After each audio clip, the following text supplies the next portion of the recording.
kita. Semoga pada hari esok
syukur, mungkin itu lebih lagi untuk mengucap syukur.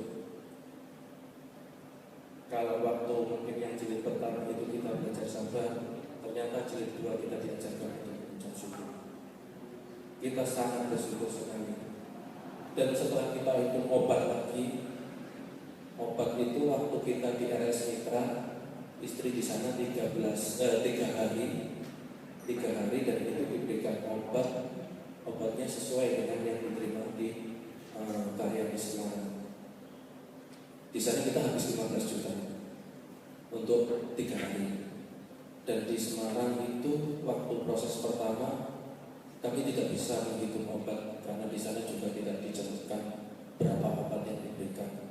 Cuman yang diberikan itu sangat banyak sekali yang diberikan kepada istri saya. Terus proses yang kedua menjalani BPBD kami tidak tahu operasi itu berapa nominal yang harus kami bayar karena ditanggung BPJS.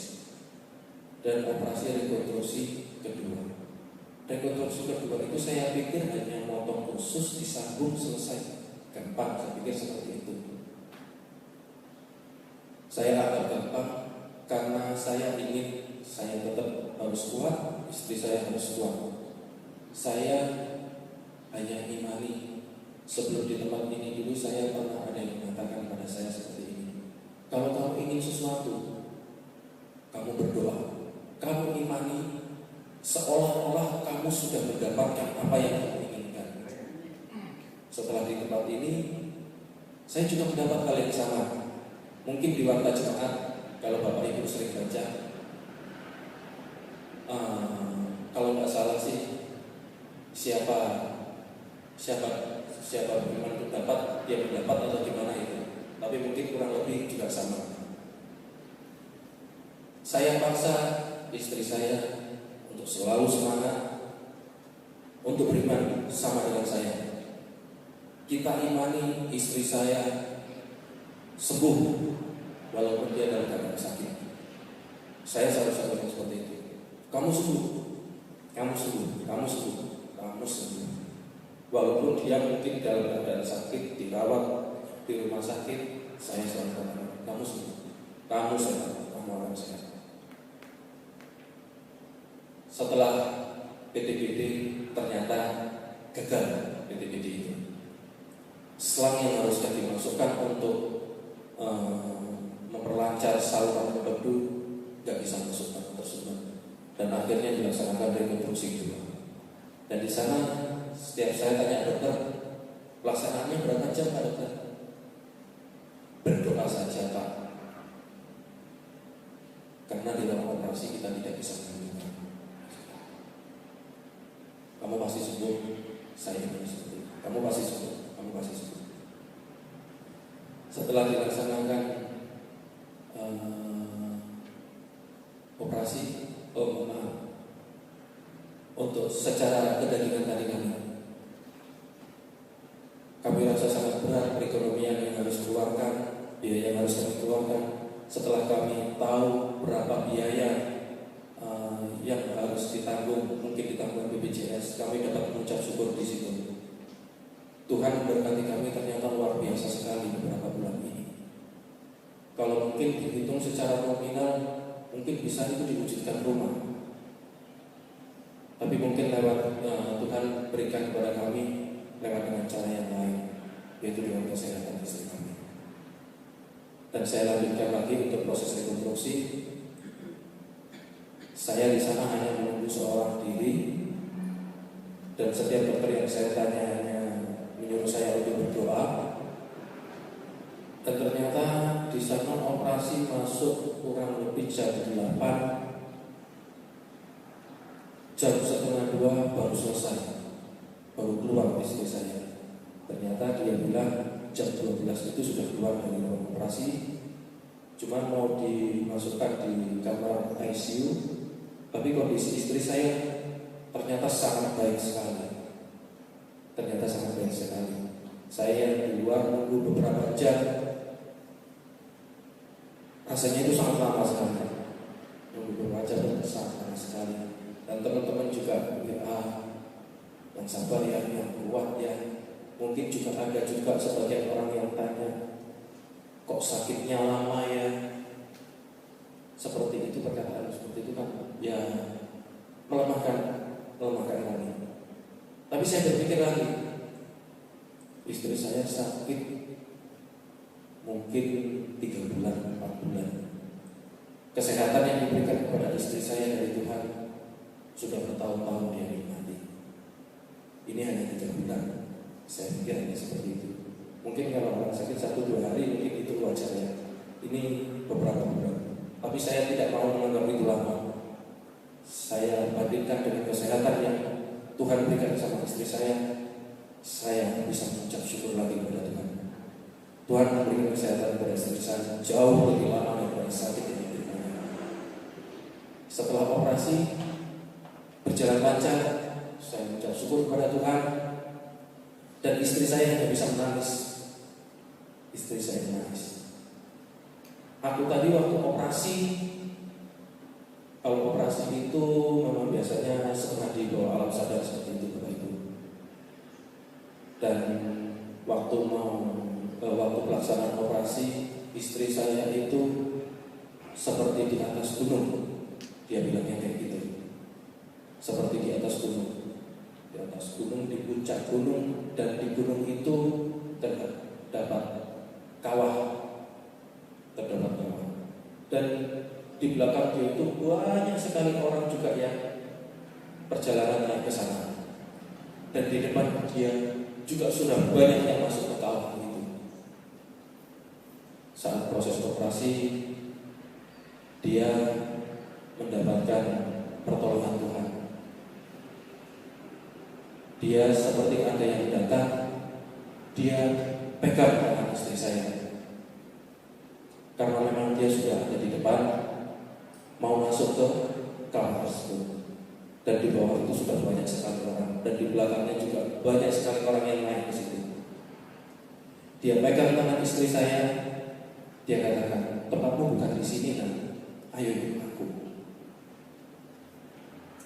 Dia ajak istri saya dibawa ke tempat yang lain, karena di situ bukan tempatnya. Itu tadi pelajaran yang kami terima selama ini. Mungkin dari segi kedagingan kami, mungkin kami menghitung secara nominal, Tuhan memberikan kami dengan sangat luar biasa, dan kami dapat mengucap syukur. Di segi keimanan kami mendapat kesaksian yang luar biasa. Tuhan menolong istri saya, Tuhan angkat istri saya, Tuhan tuntun istri saya. Ini kesaksian dari kami. Kiranya Tuhan senantiasa menyertai kami kemanapun kami melangkah. Dan kami juga tetap berharap doa Bapak Ibu sekalian yang ada di tempat ini, kiranya senantiasa terus mendoakan kami, agar kami senantiasa taat untuk mengiring Tuhan sampai hidup kami. Terima kasih, Tuhan Yesus berkati. Haleluya, saudara, sungguh kesaksian yang luar biasa. Tuhan tidak menjadikan selama jalan miring-miring Yesus jalan itu mulus, saudara. Lewat jalan berbatu, berbukit. Tapi satu hal firman Tuhan katakan, sekalipun kau jatuh, tidak dibiarkan tergeletak, saudara. Puji Tuhan, Tuhan punya rencana yang besar di dalam keluarga Bapak Ibu Yohanes ini. Mari Bapak Ibu, ya, Bapak Ibunya udah masuk, kita akan bangkit berdiri. Satu hal yang kurindukan, ya Tuhan, and Jesus.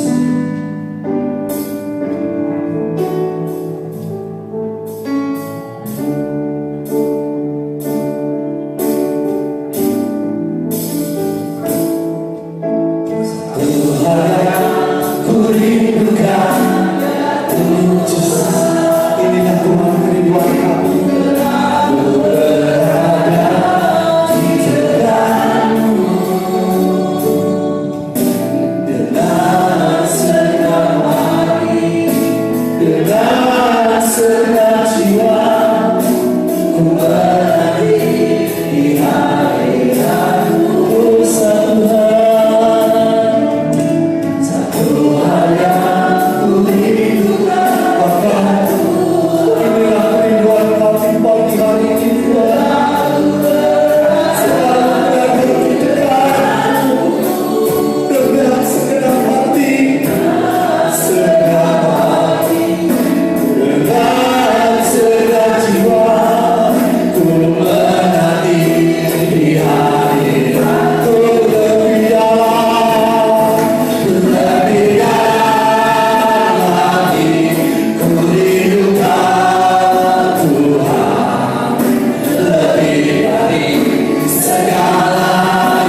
menyaksikan mukjizat Tuhan yang terjadi dalam kehidupan saya. Begini ya Ibu, kejadian waktu itu awalnya tanggal 7 Agustus saya itu ditabrak odong-odong. Tepatnya hari Rebo, lalu hari Jumatnya Pak Gosyan suami istri ngantar kursi roda ke rumah saya. Sampai 1 minggu saya sudah urut, tidak ada perubahan. Akhirnya yang minta rujukan ke Bakti AC. Saya ke sana 5 kali kira-kira, terus dikasih rujukan untuk ke Kardina bersama Om Denis. Ke Kardina itu didampingi terus sama Om Denis sama anak saya. Setelah berturut-turut 4 hari ke sana, dealnya suruh operasi 15 juta. Padahal pakai BPJS. Anak saya itu bolak-balik ke BPJS center ada apa ya. Tapi puji Tuhan, terus kita pulang, terus ada yang ngasih tahu langganan saya binasi itu dari rumah sakit umum ya, ngasih tahu suruh ke rumah sakit umum. Lalu saya ke sana 3 kali dapat rujukan untuk ke Solo atau ke Semarang, Jogja, Kardina. Terus saya milih di Solo karena ada kakaknya mantu saya, jadi dia yang menguruskan semuanya itu. Terus saya berangkat ke Solo sama Om Denis juga ya, bersama anak saya. Ke sana bulan Desember tanggal 27 kalau nggak salah. Saya ke sana pulang dapat obat, terus dijelaskan harus operasinya bulan Juni. Terus waktu itu harusnya kan tiap bulan kontrol ke Solo, tapi saya ambil jadwal sendiri. Desember terus Februari tanggal 5 saya ke sana bersama anak saya yang ada di Jakarta.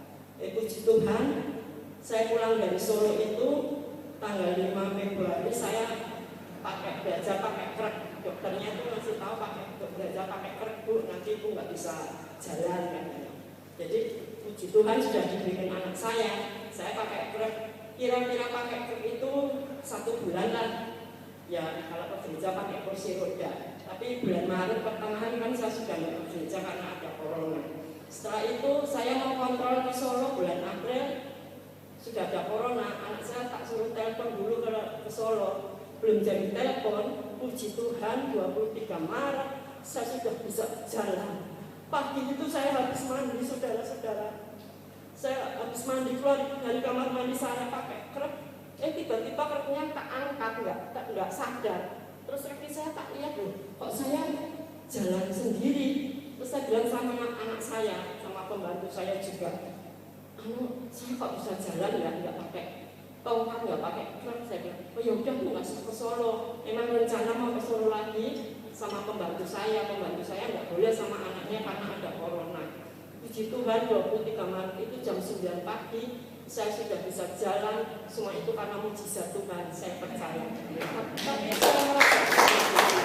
saya malam itu ya jam 12 kira-kira sampai jam 1 masuk jam 2. Kaki saya ini terasa sekali jamahan Tuhan. Seret gitu ya. Oh ini Tuhan lagi menjamah kaki saya. Saya bicara sendiri dalam hati. Ternyata paginya saya bisa jalan hingga saat ini. Sedikit demi sedikit saya semakin kuat. Saya bisa keluar naik sepeda ya ibu-ibu. Sampai Ibu Suhendra itu lihat saya itu terharu. Dia menangis. Oh puji Tuhan, iman yang luar biasa. Yang luar biasa itu Tuhan Yesus, saya bilang gitu ya ibu-ibu. Nah, setelah itu saya difoto sama anak-anak saya itu ya, dikirim ke Bandung, ke Solo, ke Jakarta, bahwa saya ini sudah bisa jalan. Puji Tuhan, saya sungguh luar biasa. Sangat-sangat berterima kasih sama Tuhan. Bahkan semua sidang jemaat yang sudah setia mendoakan saya. Karena itu doanya orang banyak, maka didengar oleh Tuhan. Tuhan menjawab sehingga kami bisa berjalan hingga saat ini. Terima kasih atas semuanya. Sekian. Haleluya. Puji Tuhan.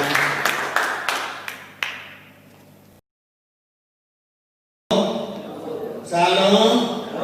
Baik, selamat pagi dan selamat bertemu kembali dalam ibadah kita pagi ini. Beberapa bulan kita tidak bertemu, berjumpa, bersalaman, bertatap muka. Dan pagi ini ya ada pertambahan jumlah ya. Dan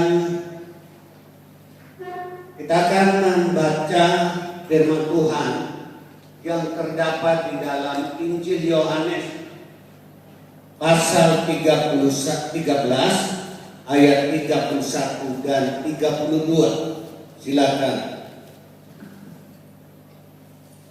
Sesudah Yudas pergi, berkatalah, muliakan dan berkata Yesus, sekarang Anak Manusia permuliakan dan Allah dipermuliakan di dalam Dia. Jikalau Allah dipermuliakan di dalam Dia, Allah akan mempermuliakan Dia juga di dalam dirinya dan akan mempermuliakan Dia dengan segera. Baik, saya akan bacakan sekali lagi mulai dari ayat 31. Sesudah Yudas pergi, berkatalah Yesus, sekarang Anak Manusia dipermuliakan dan Allah dipermuliakan di dalam Dia. 32. Jikalau Allah dipermuliakan di dalam Dia, Allah akan mempermuliakan Dia juga di dalam dirinya dan akan mempermuliakan Dia dengan segera. Demikian bacaan firman Tuhan pagi ini. Sidang jemaat yang saya kasih dalam Yesus Kristus, setelah kita mendengar membaca ayat ini, firman Tuhan mengatakan bahwa Tuhan kita Yesus Kristus akan dipermuliakan oleh Bapanya di surga, akan ditinggikan oleh Bapanya yang bertahta di dalam surga. Setiap tahun pasti kita merayakan atau memperingati hari kenaikan Yesus. Tujuan Yesus naik ke surga salah satunya adalah Bapanya akan meninggikan Dia, mempermuliakan Dia. Tadi ayat itu mengatakan seperti itu. Kenapa Bapanya akan meninggikan Dia, mempermuliakan Dia? Sebab Yesus telah berjuang sampai titik darah penghabis. Oleh sebab itu Bapanya memberikan suatu penghargaan atas dedikasinya, atas pelayanannya sampai napas yang terakhir. Berjuang sampai titik darah penghabisan. Sudah selayaknya, sepantasnya Bapa mempermuliakan Dia, meninggikan Dia dengan cara bagaimana? Duduk sebelah kanan tahtanya, dan Bapanya akan memberikan Dia sebuah nama di atas segala nama. Dengan nama itu, nama Yesus, semua lutut akan bertelut, semua lidah akan mengaku bahwa Yesus Kristus adalah Tuhan. Mari kita baca ayatnya. Ya, Bapanya meninggikan Dia, mengagungkan Dia, mempermuliakan Dia, anaknya, dengan memberikan satu kedudukan, yaitu duduk di atas, duduk di sebelah kanan tahtanya, seperti yang kita baca dalam Ibrani 1 ayat 3. Ia adalah cahaya kemuliaan Allah, yaitu Yesus adalah cahaya kemuliaan Allah dan gambar wujud Allah, dan gambar wujud Allah, dan menopang segala yang ada dengan firman-Nya penuh kekuasaan. Ya, berikutnya terus. Dan setelah Ia selesai mengadakan penyucian dosa, Ia duduk di sebelah kanan yang maha besar di tempat yang maha tinggi. Bapak Ibu perhatikan, Bapanya mengagungkan, meninggikan Dia, Yesus. Ia adalah cahaya kemuliaan Allah dengan gambar wujud Allah dan menopang segala yang ada dengan firman-Nya yang penuh kekuasaan. Ini kalimat berikutnya ini. Dan setelah Ia selesai mengadakan penyucian dosa, yaitu mati di atas kayu salib, Ia, yaitu Yesus, duduk di sebelah kanan yang maha besar, di tempat yang maha tinggi. Satu ayat lagi, ya, satu ayat lagi, tolong silakan di dalam Kolose 3 ayat 1. Akhirnya saudara-saudaraku bersukacitalah dan Tuhan menuliskan hal ini lagi kepadamu, tidaklah berat bagiku dan memberi kepastian kepadamu. Karena itu kalau kamu dibangkitkan bersama dengan Kristus, carilah perkara yang di atas, ya koma ini, di mana Kristus ada, duduk di sebelah kanan Allah. Setelah Yesus naik ke surga, Bapaknya mempersilahkan dia, memberikan satu kedudukan, yaitu duduk di sebelah kanan Allah Bapa. Haleluya. Jadi kita kembali kepada Injil Yohanes tadi, Bapak Ibu tolong ya, Yohanes 13 ayat 31-32. Ini ayat kita pagi ini. Karena ini nanti Yohanes 13 tadi.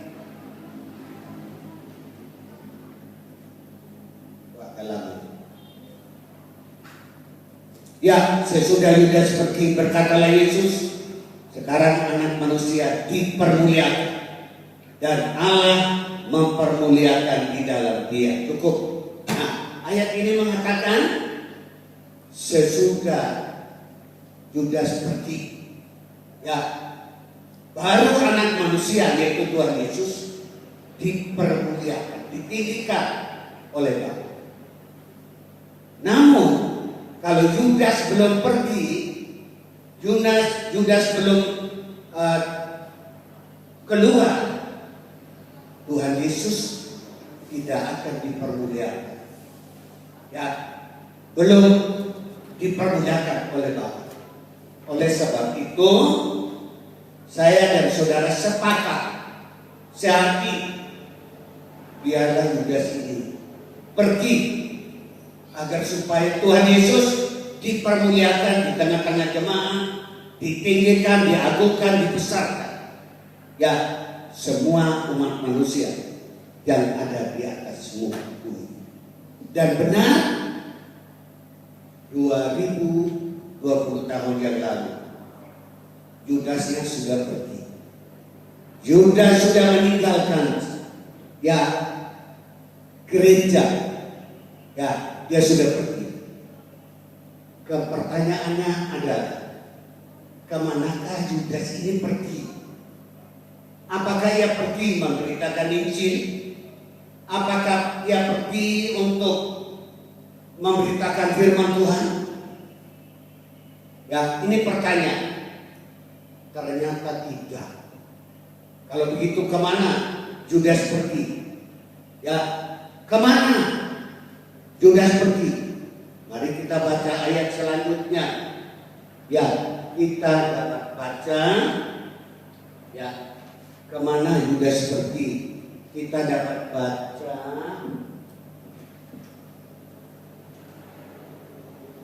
di dalam Injil Matius, Bapak Ibu. Injil Matius.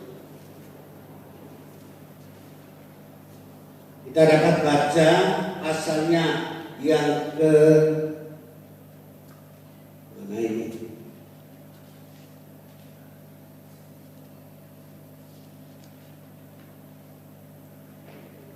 (26)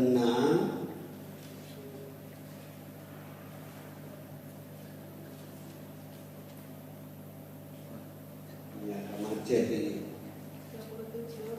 Oh, 27, silakan kalau dapat ayat itu. Kemana Yudas? Oh iya.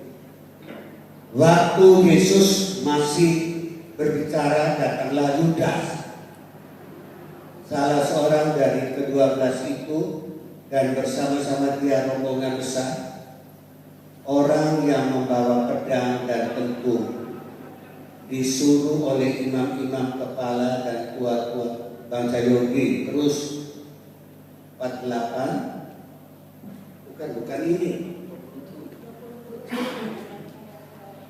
27, Matius 27, silakan ya.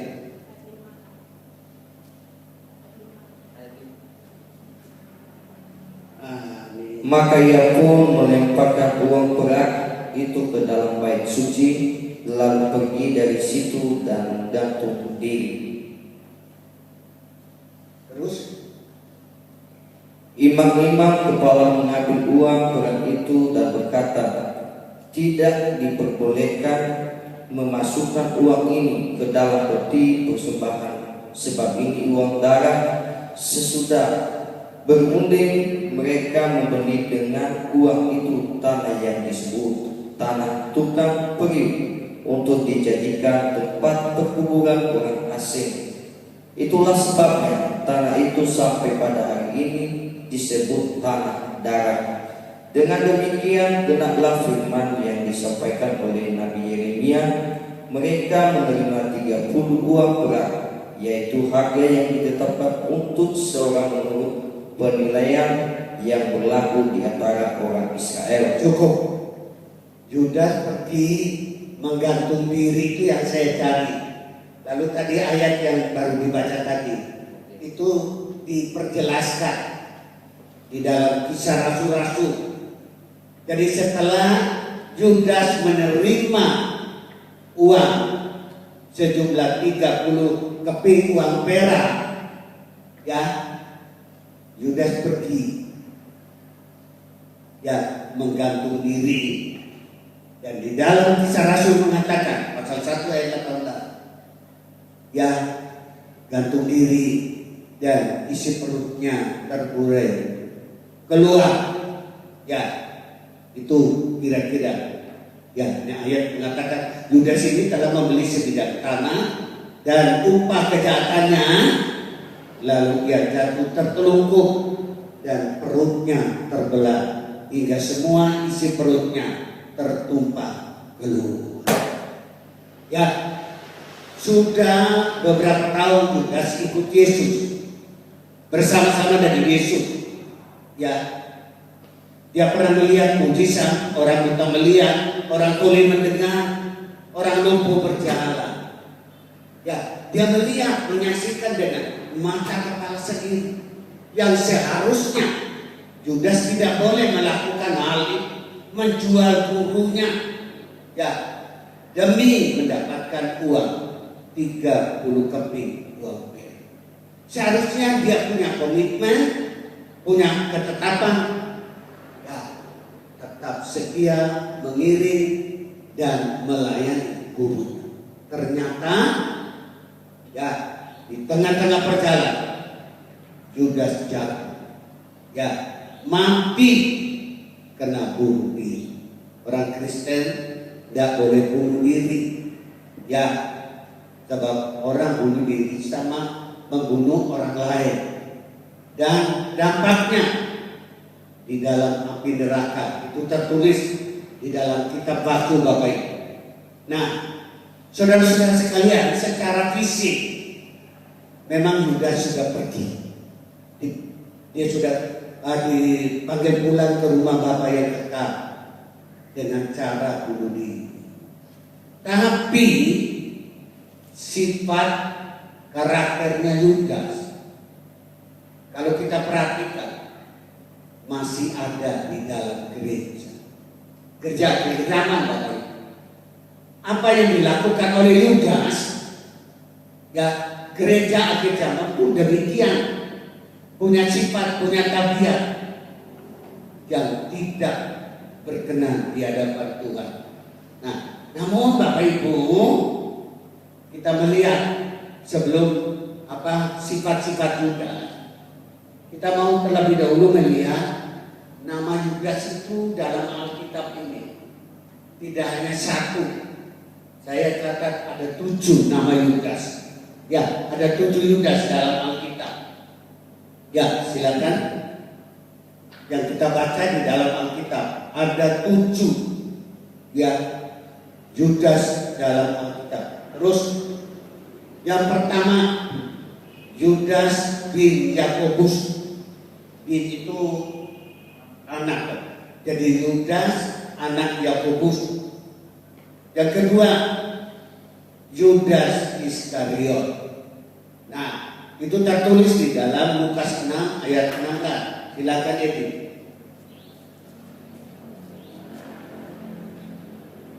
Sini terus lihat di depan. Yudas anak Yakobus dan Yudas Iskariot yang kemudian menjadi pengkhianat. Ya, Yudas anak Yakobus dan yang kedua Yudas Iskariot yang akhirnya menjadi pengkhianat guru. Yang ketiga, jadi di Israel itu rupanya nama Yudas itu sangat terkenal. Ya, yang ketiga, Yudas adiknya Tuhan Yesus. Jadi Tuhan Yesus itu punya adik, punya saudara, namanya Yudas. Markus 6 ayat 3. Bukankah dia ini tukang kayu, anak Maria, saudara Yakobus, Ya, Yoses, Yudas, dan Simon? Dan bukankah saudara-saudaranya yang perempuan ada bersama kita? Lalu mereka kecewa dan menolak dia. jadi Yudas yang ketiga ini Bapak Ibu adiknya Tuhan Yesus. Kemudian yang berikutnya, yang keempat, Yudas penulis sebuah surat dalam perjanjian baru, yaitu surat Yehuda, ya, atau Yudas. Yang kelima, Yudas seorang tokoh gereja. Wah, Yudas adalah seorang tokoh gereja yang terkenal, yang terkemuka di Yerusalem. Kisah Rasul 15 ayat 22. Silakan. Maka rasul-rasul dan penatua beserta seluruh jemaat itu mengambil keputusan untuk memilih dari antara mereka beberapa orang yang akan diutus ke Antiokhia bersama-sama dengan Paulus dan Barnabas, yaitu Yudas yang disebut Barsabas dan Silas. Keduanya adalah orang terpandang di antara saudara-saudara itu. Wah, terpandang, terkemuka, terhormat. Ya. Kemudian yang berikutnya, ya, Yudas yang mana lagi? Ya, yang ke-6 ini, Yudas seorang pemberontak bangsa Yahudi pada tahun 7 Masehi. Kisah Rasul 5 ayat 37. Sesudah dia pada waktu pendaftaran penduduk, muncullah si Yudas, seorang Galilea. Ya, berasal dari Galilea. Ia menyeret banyak orang dalam pemberontakannya, tetapi ia juga tewas dan cerai-berailah seluruh pengikutnya. Iya, terus yang terakhir, pasal 9 ayat 11. Saya baca demikian. Yudas seorang Yahudi yang rumahnya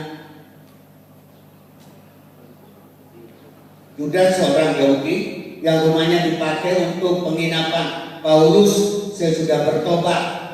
Ya, kita semua tahu bagaimana Paulus ini bertobat. Nah, setelah bertobat, dia menginap di salah satu rumah, yaitu rumahnya Yudas. Kisah Rasul 9 ayat 11. Firman Tuhan, mari pergilah ke jalan yang bernama Jalan Lurus, dan carilah di rumah Yudas, seorang dari Tarsus yang bernama Saulus. Dia sekarang berdoa. Jadi pasca pertobatan Paulus, nah, si Yudas ini membukakan pintu rumahnya untuk menampung, ya, Paulus. Wah, ini luar biasa ini. Dengan senang hati, sukacita membuka pintu rumahnya untuk pendeta Paulus. Ya, haleluya. Jadi di antara 7 Yudas tadi, kalau kita perhatikan satu persatu dengan teliti, Yudas Iskariot dan Yudas pemberontak ini tidak boleh ada di dalam gereja. Ya, mereka sudah mati, ya, meninggal ribuan tahun yang lalu. Tapi sekali lagi sifat karakternya masih ada. Yudas Iskariot, Yudas pemberontak, banyak gereja akhir zaman ini terjadi perpecahan, perselisihan. Akhirnya bikin gereja baru, bikin aliran baru. Wah, ini akhir zaman Bapak Ibu. Jadi sekali lagi Yudas sudah pergi, tapi sifatnya ya masih ada di dalam gereja. Sebab itu kita sepakat usir dia, ya, tengking dia, tidak boleh ada di dalam gereja. Ya, nah selanjutnya kita mau bahas tentang sifat-sifat Yudas. Nah, saya menemukan ada 4 Bapak Ibu. Ya, sifat-sifat Yudas antara lain, ya, terus seorang pencuri. Dia dipercayakan oleh Tuhan Yesus, gurunya, untuk memegang pundi-pundi. Ya, bendahara sekarang ini dipercayakan untuk memegang keuangan. Haleluya. Jadi murid Tuhan Yesus itu punya murid yang disuruh untuk memegang keuangan, yang satu penghormatan, ya, yang diberikan oleh Tuhan Yesus kepada Yudas, yang seharusnya dia harus bertanggung jawab penuh. Ya, ternyata di dalam Yohanes 12 ayat 4 sampai dengan 6. Ya. Tetapi Yudas Iskariot, seorang dari murid-murid Yesus yang akan segera menyerahkan dia, berkata, "Mengapa menyerah? Nah, waktu ini tidak dijual 300 dinar dan uangnya diberikan kepada orang-orang miskin." Hal itu dikatakannya bukan karena ia memperhatikan nasib orang-orang miskin, melainkan karena ia adalah seorang pencuri. Ia sering mengambil uang yang disimpan dalam tas yang dipegangnya. Ya, hal itu dikatakannya bukan karena ia memperhatikan nasib orang-orang miskin, melainkan karena ia adalah seorang pencuri. Ia sering mengambil uang yang disimpan dalam tas yang dipegang. Ya, dipercayakan oleh gurunya, pegang pundi-pundi. Ternyata ya dia sendiri yang mencuri, mengambil. Haleluya. Ini kan sifat yang jelek Bapak Ibu. Ya, bukankah seringkali kita mencuri? Curi apa? Curi waktu. Waktunya yang seharusnya ke gereja, ternyata kita pergi untuk mungkin rekreasi dan sebagainya. Kurang lebih 3-4 bulan kita tidak boleh beribadah kepada yang datang. Cuma ya petugas-petugas, ada beberapa orang ya, karena harus melakukan ibadah ya supaya bisa dipublikasikan kepada jemaah. Ya, ibadah yang pertama mencuri miliknya Tuhan. Kita sekarang ini ada perburuan, bisa juga mencuri waktu, bisa juga mencuri kemuliaan Allah. Ya, ini banyak Bapak Ibu, mencuri kemuliaan Allah. Kalau kita dipakai Tuhan dengan luar biasa, itu buat tambah Tuhan, pelayan Tuhan. Wah, kita merasa bangga, merasa terhormat, disanjung. Biarlah segala kemuliaan, kebesaran kembalikan kepada Tuhan. Ya, segala kemuliaan dikembalikan kepada Tuhan. Ya, ini kurang lebih seperti itu, Pak. Ya, kemudian yang kedua, apalagi sifat yang kedua, seorang munafik, pura-pura. Ya, apakah ada di dalam gereja sifat pura-pura, sifat munafik? Ada Bapak Ibu. Coba kita lihat bagaimana si Yudas ini. Kita dapat baca di dalam Matius 26 ayat 47 sampai dengan 4. Ya, saya akan bacakan.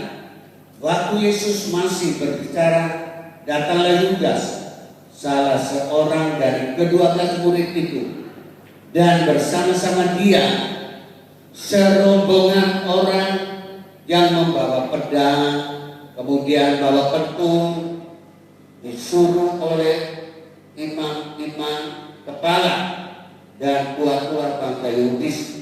Terus orang yang menyerahkan dia telah memberitahukan tanda ini kepada mereka. Orang yang akan kucium itulah dia. Tangkaplah dia. Terus dan segera dia maju mendapatkan Yesus dan berkata, "Salam Rabi." Lalu mencium dia. Kita lihat di sini, ya, Yudas mencium dia, Yesus. Apakah ciuman ini benar-benar tulus, ikhlas, sebagai tanda ia mengasihi guru? Apakah benar? Ternyata tidak. Ciuman malu, ciuman pura-pura, ciuman munafik. Itulah Yudas.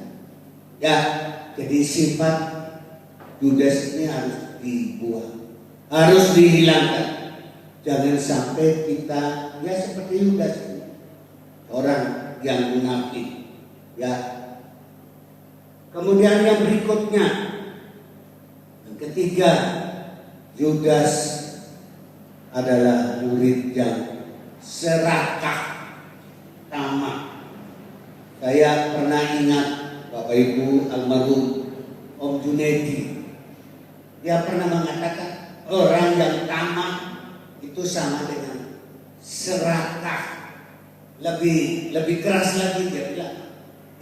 Orang yang rakus. Ya, inilah juga. Ya, dia lebih mementingkan uang daripada gurunya.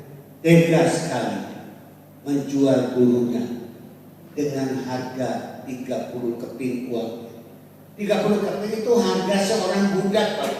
Kalau budak yang masih produktif, yang masih muda, itu dihargai, diupai sejumlah 30 keping uang. Ya, tandanya Yudas ini rakus, tamak, tega sekali menjual gurunya yang setiap hari selalu bersama-sama, makan bersama-sama. Kemana? Yudas ada. Ya, haleluya. Kemudian yang berikutnya kita baca di dalam Yohanes 13 ayat 27. Yohanes 13 ayat 27 demikian.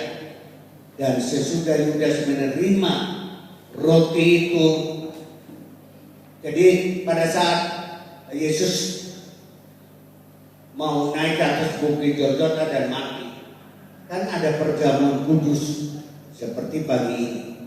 Saya baca, dan sesudah Yudas menerima roti itu, roti perjamuan kudus, ia kerasukan iblis.